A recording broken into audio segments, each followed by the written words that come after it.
Hi friends, welcome back to our channel. So friends, మనకు రైతు భరోసాకు సంబంధించి లేటెస్ట్గా అప్డేట్ అవ్వడం జరిగిందనమాట. రైతు భరోసా పథకానికి సంబంధించి ప్రభుత్వం ఎప్పుడు డబ్బులు వేస్తుంది, వాటికి సంబంధించి కంప్లీట్ డీటెయిల్స్ మనం వీడియోలో తెలుసుకోబోయే ముందు, నా పేరు సంతోష్, మీరు చూస్తున్నారు Telugu job updates YouTube channel. Friends, మన ఛానల్ ఇప్పటివరకు సబ్స్క్రైబ్ చేసుకోకపోతే వెంటనే సబ్స్క్రైబ్ చేసేసి బెల్ ఐకాన్ యాక్టివేట్ చేయండి. అలాగే వీడియో నచ్చిన లైక్ చేసి కామెంట్ సెక్షన్లో గుడ్ వీడియోని కామెంట్ చేసేయండి. మరి ఇంకెందుకు ఆలస్యం, లెట్స్ స్టార్ట్ అవర్ టాపిక్. అయితే మనకు తెలంగాణలో రైతు భరోసా పథకానికి సంబంధించి ప్రభుత్వం కీలక నిర్ణయాలు అయితే తీసుకోవడం జరిగింది. సంక్రాంతి తర్వాత కొత్త పట్టాదారుల నుండి దరఖాస్తులు స్వీకరించాలని నిర్ణయించడం జరిగిందన్నమాట. దీనివల్ల లబ్ధిదారుల సంఖ్య 65 లక్షలు దాటే అవకాశం అయితే ఉంది.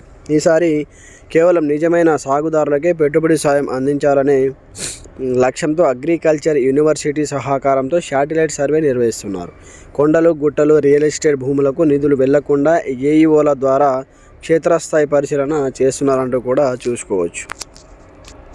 అయితే మనకు తెలంగాణ ప్రభుత్వం ప్రతిష్టాత్మకంగా అమలు చేస్తున్నటువంటి రైతు భరోసా పథకానికి సంబంధించి కీలక మార్పులు చోటు చేసుకోబోతున్నాయి. అర్హులైన ప్రతి రైతుకు పెట్టుబడి సాయం అందేలా ప్రభుత్వం కొత్త మార్గదర్శకాలను సిద్ధం చేస్తుంది.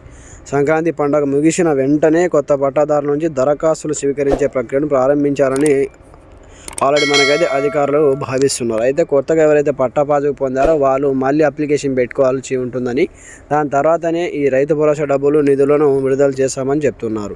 వానాకాలం సీజన్ ముగిసిన తర్వాత కొత్తగా పట్టాలు పొందినటువంటి సుమారు 80,000 మంది రైతులు తమ సమీపంలోని వ్యవసాయ శాఖ విస్తరణాధికారులను ఏఈఓలను కలిసి దరఖాస్తు చేసుకునే వీలుంటుందంటూ కూడా ఇక్కడ చూసుకోవచ్చు అన్నమాట. అయితే మనకు గతంలో సాగు చేయనటువంటి భూములకు, కొండలు, గుట్టలు, రియల్ ఎస్టేట్ వెంచర్లకు కూడా పొరపాటున నిధులు వెళ్ళినట్లు ప్రభుత్వం గుర్తించింది. ఈసారి అలాంటి పొరపాట్లకు తావు లేకుండా కేవలం సాగులో ఉన్నటువంటి భూములకు మాత్రమే నిధులు ఇవ్వాలని నిర్ణయించారు. నిజమైన సాగుదారులను గుర్తించడం ద్వారా ప్రభుత్వ ఖజానాపై అనవసర భారం తగ్గుతుందని, ఆ నిధులను అర్హులైన పేద రైతులకు మాత్రమే మళ్లించవచ్చని ప్రభుత్వం భావిస్తుంది. సాగు భూములను పక్కాగా గుర్తించడానికి అగ్రికల్చర్ యూనివర్సిటీ సహకారంతో శాటిలైట్ సర్వేను కూడా నిర్వహిస్తున్నారు.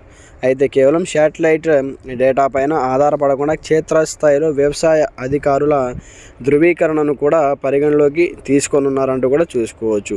రైతు భరోసా నిధులు విడుదలలో జరుగుతున్నటువంటి ఆలస్యం వెనుక ఆర్థిక పరిపాలన పరమైన కారణాలు ఉన్నాయి. ఈ విడతలో సుమారు 65 లక్షల మంది రైతులకు పెట్టుబడి సాయం అయితే అందించాల్సి ఉండగా, ఇందుకోసం సుమారు 10,000 కోట్ల రూపాయల నిధులైతే అవసరమవుతాయని అంచనా మాట. ఈ భారీ మొత్తాన్ని సేకరించడం ప్రభుత్వానికి ఒక సవాలుగా మారింది. పాత రైతులతో పాటు కొత్తగా దరఖాస్తు చేసుకున్న వారికి కూడా కలిపి ఒకేసారి నగదు జమ చేయాలని ముఖ్యమంత్రి రేవంత్ రెడ్డి భావిస్తున్నారు. దీనివల్ల లబ్ధిదారుల సంఖ్య పెరగనుందంటూ కూడా చూసుకోవచ్చు అన్నమాట. అయితే మనకు రాష్ట్రంలో త్వరలో జరగబోయేటటువంటి మున్సిపల్ పరిషత్ ఎన్నికల దృష్ట్యా ఓటర్లను ఆకట్టుకోవడానికి ఎన్నికల నోటిఫికేషన్ కంటే ముందే ఈ నిధులను విడుదల చేసే అవకాశం ఉందని రాజకీయ విశ్లేషకులు అయితే అభిప్రాయపడుతున్నారు. కౌలు రైతులకు కూడా ఈ పథకం వర్తింపజేయాలనే ప్రతిపాదనపై ప్రభుత్వం కసరత్తు చేస్తుంది. అలాగే సాగుదారుల వివరాలను నమోదు చేసే క్రమంలో పారదర్శకత పాటించడానికి కొత్త సాఫ్ట్వేర్ను రూపొందిస్తున్నారు. ప్రభుత్వం చేపడుతున్నటువంటి ఈ కసరత్తు అంతా పథకంలోని లోసుగులను తొలగించి కేవలం పంట పండించేటటువంటి రైతులకు మాత్రమే లబ్ధి చేకూర్చడమే లక్ష్యంగా సాగుతుంది. అనర్హులను తొలగించడం ద్వారా వ్యవస్థను ప్రక్షాళన చేయవచ్చని అధికారులు భావిస్తున్నారంటూ కూడా చూసుకోవచ్చు.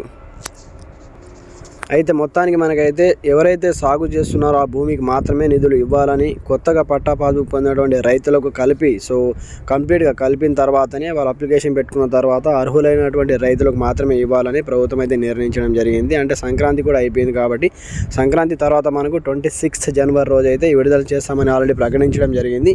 ఆ రోజు నుంచి మనకైతే 10 రోజుల పాటు ఈ నిరంతర ప్రక్రియ కొనసాగుతుందన్నమాట. రైతు భరోసా సంబంధించి ఎకరానికి 6,000 రూపాయలు అయితే ఇవ్వడం జరుగుతుంది. సో ఫ్రెండ్స్, ఇది మనకు వచ్చిన లేటెస్ట్ బ్రేకింగ్ అప్డేట్ అనమాట. ఎలాంటి సందేహాలు నాకు కామెంట్ చేయండి. కొత్తగా చూసిన వాళ్ళు ఛానల్ని సబ్స్క్రైబ్ చేసుకోండి. Thanks for watching.